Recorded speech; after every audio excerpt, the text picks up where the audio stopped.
thank you, Mr. Milliken, and thank you for all the presenters. Well, ladies and gentlemen, we are now come to the question and answer. But in this occasion, because of the time limiting, I want to ask President of AEESEAP, Dr. Heru Dewanto, to give questions to the presenters. Thank you, Dr. Isradi. I think for the interest of time, we only have the time is elapsed already. Actually, perhaps let me take this opportunity to thanks Dr. Aoshima for participating in this workshop, Professor Misri, and then Dr. Milligan as well. And I don't know whether a question is still allowed. Shahbaz as well. Professor Shahbaz as well. And also Professor Dr. Shahbaz Khan. Sorry to miss out this one. The most important one. No. Equally important. No problem. First speaker, I mean. If I still have one simple question. Professor Misri mentioned about Bank PT before. The emergence of independent accreditor or accreditation body. What would be the role of Bank PT going forward?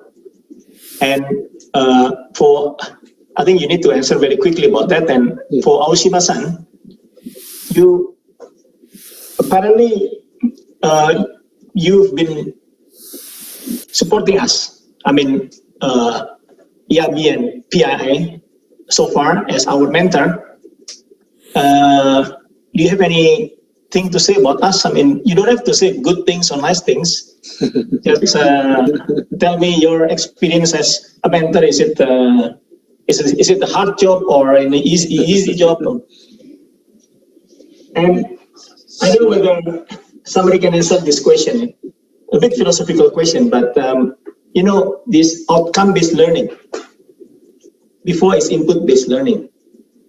Outcome-based learning, basically, we are trying to design the outcome for the interest of the industry, the interest of the workforce, and so forth. But the input-based learning, basically, we open up to any outcome. So it can be anything. So do you think this outcome-based learning limit the outcome itself instead of the input-based learning? The input-based learning basically open up all the possibilities, science for science. So they can research anything and discover anything they like, not necessarily becoming commercial or needed by the industry. At this present time, at the present time, but perhaps the next 40 years, like, you know, the penicillin was actually discovered in 1920 and went to the market in 1941, for example. Yeah. Takes many years until, you know, the discovery, invention in science becoming commercialized in the market. I think that's, I hope it's not going to prolong this workshop, but I think that's just sharing my view. Thank you. Who should answer first? Okay, thank you, Pak Heru.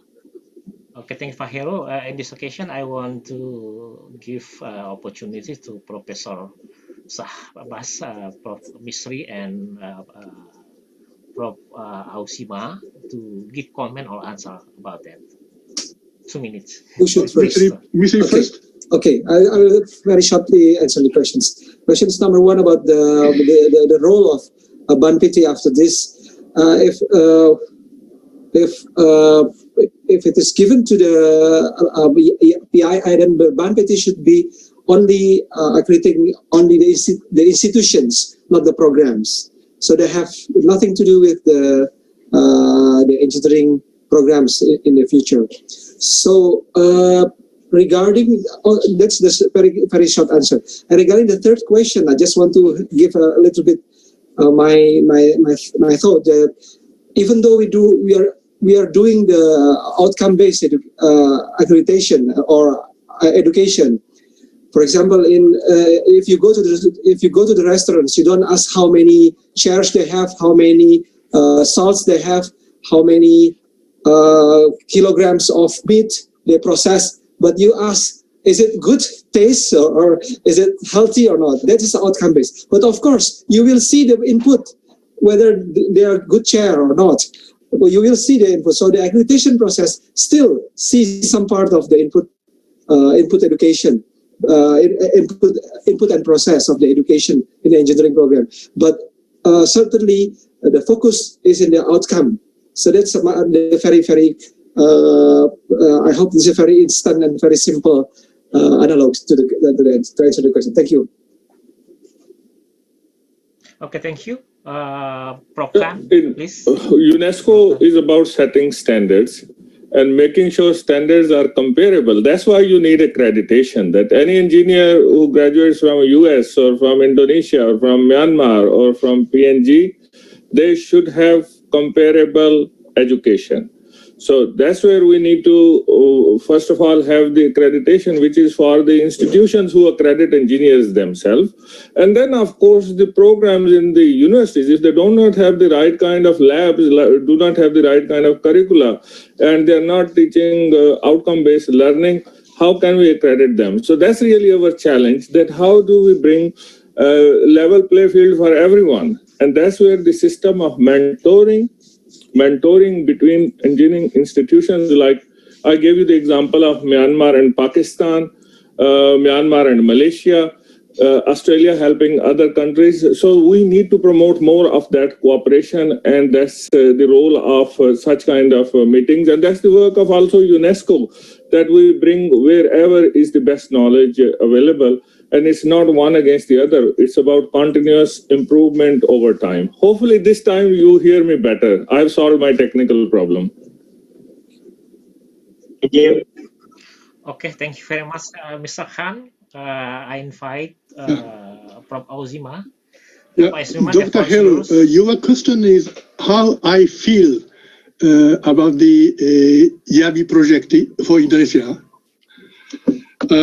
I am already 73 years old. I'm almost at the end of the professional career, and I feel very happy and lucky and privileged to have the opportunity to work for YABI at my very, very last professional career. Thank you. Thank you. And I had a lot of. You have the same answer if you are not here, right? And I have a lot of difficulty and a challenge in Japan. As I explained, that the top university are not interested in YABI accreditation. So I didn't want to repeat the same mistake in Indonesia. I included all the lessons learned of YABI in Japan to YABI project. And luckily, almost all the top universities of Indonesia, they agree to join YABI accreditation system. This is one of the good success story. And also, this is my conviction that to have a good development assistant project in developing country, there are 3 elements needed. The first one is the project concept have the substance, good substance. I think YABI has a good substance. And also timing is important. When the project is, the launching project is too early, nobody understands in that country why YABI. And if it is too late, it's too late. But fortunately, the YABI, we started this project when Indonesia needed the engineering education at international level. And the third component of a success story is that we should have a good counterpart.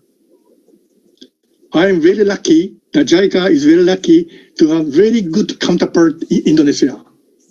So I really, I want to thank, but the project has not yet finished. But I really want to thank for Indonesian, my colleagues and friends. Thank you. Thank you. Okay, thank you very much, Mr. Aoshima. Aoshima-san, domo arigatou gozaimasu. Goshin domo. Okay, ladies and gentlemen, finally, because of the time is enough, we are come to the last agenda. We would like to say thanks again for presenters from UNESCO, JABI, EAB, ABET, and all of the audience for active participations. The conclusion is our presentation today is that accreditation body need to cooperate each other to improve the officially admitted his accreditation process to improve the acceptance among higher engineering education, at least in the AEESEAP members countries. Hopefully, the presentation will give benefit for us. And thank you very much for your attention. And on behalf of the committee of AEESEAP, we close the workshop accreditation of academic degree. See you later. Thank you very much, for President of AEESEAP, Prof.Misri, Prof. Aoshima, My pleasure. and all of the participants. Thank you all For of your you. information, because there is a workshop D, and if you wish to join workshop D, room 1, please stay in this current room. Thank you very much for your attention. Assalamualaikum warahmatullahi Thank you. wabarakatuh. Waalaikumsalam. Have a wonderful day. Thank you, Professor Shahbaz. Thank you for